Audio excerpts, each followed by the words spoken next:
မဲပညာလေးမြင်းတွေကိုအောင်မြင်ခြင်းရဲ့အထိမ်းအမှတ်အဖြစ်လက်ခံယူဆခဲ့ကြတဲ့တခါတော့ငါပေါ့ကွယ်ငွေကြေးဥစ္စာအဆင့်တန်းမတူညီတဲ့ညီကိုနှစ်ယောက်ဟာအိမ်ခွဲပြီးနေထိုင်ကြတဲ့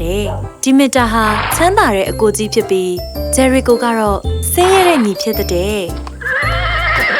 လာဟေးဂျယ်ရီကိုမုံမကြောက်ခင်ငါတို့မြို့ကိုအရောက်သွားရမယ်လေညီကိုနှစ်ယောက်ဟာမြို့ပေါ်ကိုတက်ပြီးကုံသွားရောက်မလို့ပြင်ဆင်နေကြတာဖြစ်တယ်ထွက်တော့မဲ့ဆဲဆဲမှာဂျယ်ရီကိုရဲ့သမီးလေးရောက်လာခဲ့တာပေါ့ကျေးဇူးပြုရဲ့အဖေသမီးလေးအဖေနဲ့လိုက်ခဲ့မယ်လေခီးကအဝေးကြီးပဲသမီးရဲ့သမီးလေးပင်မနေမှာပေါ့သမီးကမြို့တော်ကြီးစီကိုရောက်ဖို့ချင်လုံးလို့ပါအဖေရဲ့လိုက်ခွင့်ပြုပါနော်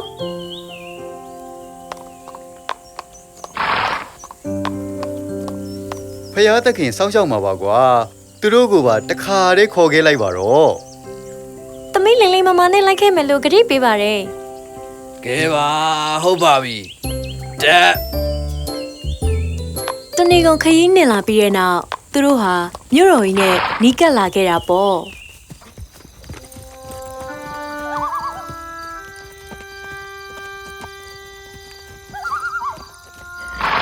ဒီညတဲကိုဖို့နေရာတနေရာရှာပြီးမနေ့ကမှမြို့တဲကိုငါတို့ဝင်ကြတာပေါ့ကွာ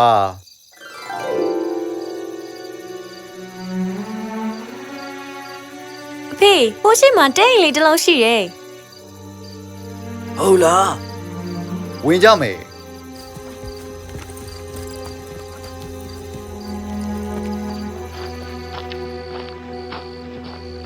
ဒါတဲအိမ်လေးမဟုတ်ဘူးမြင်းဆောင်တစ်ခုပဲ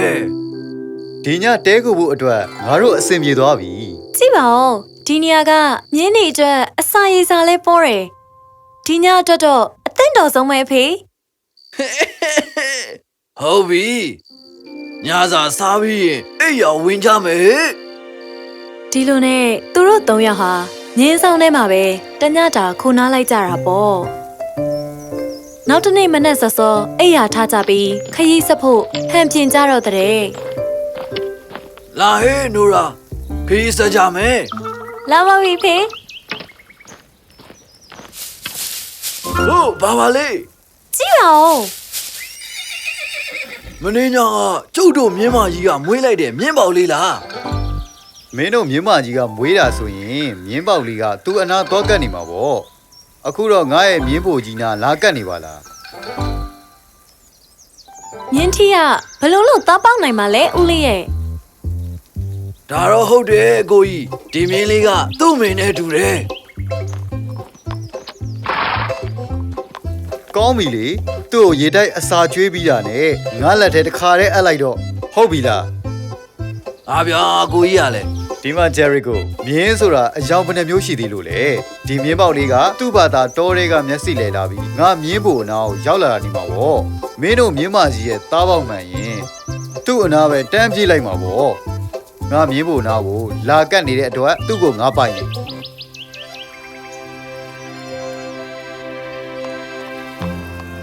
ကြည့်ကြသေးတာဗောအကိုကြီးကောင်းပြီလေညီကိုနှစ်ယောက်ဟာမြင်းပေါက်လေးကိုလူရင်အငင်းပွားနေကြတာပေါ့နောက်ဆုံးမှာနိုရာကအကြံတစ်ခုရသွားတော့တာပေါ့ကွယ်ဖေဦးလေးသမီးတို့မြို့ရဲဝင်ကြမယ်လေမြို့ရဲမှာပညာရှိဘီရင်ရှိတယ်မလားဒီကိစ္စကိုသူ့ကိုအဆုံးဖြတ်ပေးခိုင်းရင်မကောင်းလားသူပြောတာမှန်တယ်အကိုကြီးကောင်းပြီလေမင်းရဲ့သမီးကမှမင်းထက်အများကြီးအမျှော်မြင်ကြီးသေးတယ်သွားစို့မြို့တကားစီကိုရောက်တော့ညီကိုနှစ်ယောက်ဟာတကမူးတွေထံမှာဝင်ခွင့်တောင်းနေတော့နိုရာဟာအနီးရတစ်ပင်ပေါ်ကကြော်ညာစာကိုလှမ်းမြင်လိုက်ရတာပေါ့ကြော်ညာထဲမှာခိုးသားတယောက်အားဖမ်းရန်အလိုရှိသည်သူရှိတဲ့နေရာကိုညွန်ပြပေးနိုင်မှာကရွှေတင်းကတရားစုချမယ်လို့ရေးထားတဲ့ဘရင်ကြီးစီရောက်တော့ဖြစ်ချောင်းကုံစင်ရှောက်တင်ကြတာပေါ့ကွယ်ကောင်းပြီမောင်မင်းရောဘလို့ထင်လဲဒီပြဿနာဟာအတော်ရှုပ်ထွေးပါတယ်မြင်းကြီးမြင်းမကြီးရဲ့တားပေါက်လေးမှန်ခဲ့ရင်သူမဟာမြင်းမရင်တို့ကိုစိုးရမှာပေါ့တကယ်တော့မြင်းပေါက်လေးကိုအကိုဖြစ်သူလဲမပိုင်လိုက်ပါဘူးသူ့မှာလဲမြင်းနေအများကြီးရှိနေတာကိုလောဘကြီးပြီးတော့လူတာဖြစ်ပါလိမ့်မယ် စင်းရဲတဲ့သူ့ညီကိုပေးလိုက်ရင်လေသူမနစ်နာပါဘူးလေ ကဲဒီညီကိုနှစ်ယောက်စင်းရဲချမ်းသာမမျှမတဖြစ်နေတာဟာသူတို့ကံကြောင့်ပဲလားဉာဏ်နဲ့ဝရိယနဲလို့ပဲလားဆိုတော့စမ်းသက်ကြည့်အောင် ဘာကိုဆိုလိုတာပါလဲမင်းကြီးခင်ဗျာ တက်သေးမစုံလင်မတော့ဉာဏ်ပညာချင်းပဲရှင်ပြန်ခိုင်းရမှာပေါ့ဘသူကပညာရှိတယ်လဲစမ်းကြည့်အောင်ကောင်းပြီပိုင်ရှင်ဘသူဖြစ်မဲမသေးခွဲမှာတော့မောင်မင်းတို့ကိုပညာစမ်းရမှာပဲငါမေးတာကိုမှန်အောင်ဖြေနိုင်တဲ့သူကမြင်းပေါက်လေးကိုအပိုင်ရမယ် ဘယင်ကြီးကသူတို့ကိုမေးခွန်းတစ်ခုမေးလိုက်တာပေါ့ကွယ် လောကမှာအမြန်ဆုံးသောအရာကဘာလဲလောကကြီးမှာအနူးညံ့ဆုံးသောအရာကဘာလဲလောကကြီးမှာတန်ဖိုးအကြီးမားဆုံးအရာကဘာလဲ ဒီမေးခွန်းကြောင့်အားလုံးမှင်သက်အံ့ဩသွားကြတာပေါ့ညီကိုနှစ်ယောက်ရဲ့အဖြေကိုလည်းမျောလင့်တကြီးနဲ့နားဆွနေကြတာပေါ့ဒီမီတာကဘယင်ကြီးကိုမြှောက်ပင့်ပြီးပြောလိုက်ရင်ဘယင်ကြီးကသူ့ကိုသဘောကျမှာပဲဆိုတဲ့အထင်နဲ့ဒီလိုဖြေလိုက်တဲ့ အဖြေကလွယ်လွယ်လေးပါအရှင်မင်းကြီးမင်းကြီးရဲ့မြင်းညိုကြီးတဲ့ပုံမြန်တဲ့အရာမရှိနိုင်ပါမင်းကြီးရဲ့တလွန်ညောင်ဆောင်ထက်ပိုနူးညံ့တဲ့အရာမရှိနိုင်ပါမင်းကြီးရဲ့သားတော်အိမ်ရှိမင်းသားလေးထက်ပိုပြီးတန်ဖိုးကြီးတဲ့အရာမရှိနိုင်တော့ပါဂျယ်ရီကိုကရောဘလို့ဖြေမှာလဲ ဂျယ်ရီကိုဟာရိုးသားပြီးပွင့်လင်းတဲ့သူတစ်ယောက်ဖြစ်တာကြောင့်သူ့ကိုယ်လိုမျိုးဖွင့်ရွက်ပြီးမပြောနိုင်ရှာခဲ့ဘူးပေါ့ကွယ်ဘလို့ပြန်ဖြေရမှန်းသူမသိခဲ့ဘူးတဲ့ အရှင်မင်းကြီးခင်ဗျာညီဖြစ်သူစီမှာဘာဖြေမှတော့မရှိပါဘူး မဖြောင်းမွက်တာမယိုးသားတာတက်စားရင်တော့ဘာမှမဖြေတော့ကပိုကောင်းတာပေါ့ကွာခဏလောက်ထပ်ဆောင်ပေးလိုက် နိုရာလေးဟာနဲ့စဉ်းစားနေပြီးတော့ရိုးသားမှန်ကန်တဲ့အဖြေတစ်ခုရသွားတာကြောင့်ဒီလိုရှောက်တင်လိုက်တယ်တဲ့ကျေးဇူးပြုပြီးအဖေရဲ့ကိုစားကျွန်တော်မျိုးမကိုပြောခွင့်ပြုနိုင်မလားအရှင်မင်းကြီး တိတ်ရတာပေါ့ကွယ်ဖြေပါ ရိုးရိုးသားသားဝင်ခံရရင်ကျွန်တော်မျိုးမကအဖြေမှန်ကိုတော့သိချမသိပါဘူးဒါပေမဲ့ဒီနေ့အထိမြင်မှုသမျှသိသမျှအနေနဲ့ကတော့လောကကြီးမှာအမြန်ဆုံးအရာကလေးဟုံပါပဲ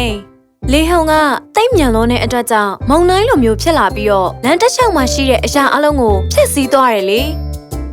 ပြီးတော့ကမ္ဘာပေါ်မှာအနုညံ့ဆုံးကကလေးငယ်တယောက်ရဲ့အနမ်းဖြစ်ပါတယ်ဒီမြင်းလေးကျမကိုနမ်းလို့သိလိုက်တာပါလောကကြီးမှာတန်မိုးအရှိဆုံးအရာကတော့ရိုးသားမှုပဲဖြစ်ပါလိမ့်မယ်အရှင်မင်းကြီးမဟုတ်ရဲ့တခိုးကိုဖော်ထုတ်ပေးကြဖို့အရှင်မင်းကြီးကစုရုံငွေတရားဘယ်ထုတ်ပေးပါမလဲ တော်လိုက်တော့အားရလိုက်တော့ဂျယ်ရီကိုရေမောင်မင်းရဲ့သမီးကတော်တော်ပညာထက်မြက်ပေတာပဲသူဖြေတာကိုငါကြေနဲ့ပီတီဖြစ်တော်မူတယ်မောင်မင်းအတွက်မြင်းပေါက်လေးတွေမကဘူးမြင်းကောင်းရီ100နဲ့ရွှေဒင်းကား1000ကိုလည်းစုချီးမြှင့်တော်မူမယ်မောင်မင်းဒီမီတာကတော့အလျှော်ပေးလိုက်နိုင်လျက်နဲ့အလျှော်မပေးပဲတကူကောင်းဆန်ခဲ့တယ်လောကမှာတကူကောင်းဆန်ရင်တော့အရာနဲ့မယ်ဆုလက်တွေဆိုတာကတော့ရိုးသားမှုကြောင့်ဖြစ်လာပါဒီနေ့အဖြစ်ကိုသင်ခန်းသာယူကြပါနားလေတော့ပါပြီအရှင်မင်းကြီး ကျေးဇူးကြီးမားလာပါပေတယ်ကျင်နာတတ်တဲ့အရှင်မင်းကြီး ဒီပုံမြင်လေးကြောင့်ရလိုက်တဲ့သင်ခန်းစာကတော့သူတစ်ပါးအပေါ်လူလေကြတတ်တဲ့သူဟာရှေ့မကောင်းစားပါဘူးအမှန်တရားဟာတစ်ချိန်မှာပေါ်ထွက်လာစမြဲပါပဲပျော်ရွှင်ပြေးစုံတဲ့ဘဝလေးကိုပိုင်ဆိုင်ခြင်းနဲ့ဆိုရင်တော့ဘဝကိုရိုးသားဖြောင့်မတ်ပြီးပညာရှိစွာရှောက်လန်းကြပါကလေးတို့ရေ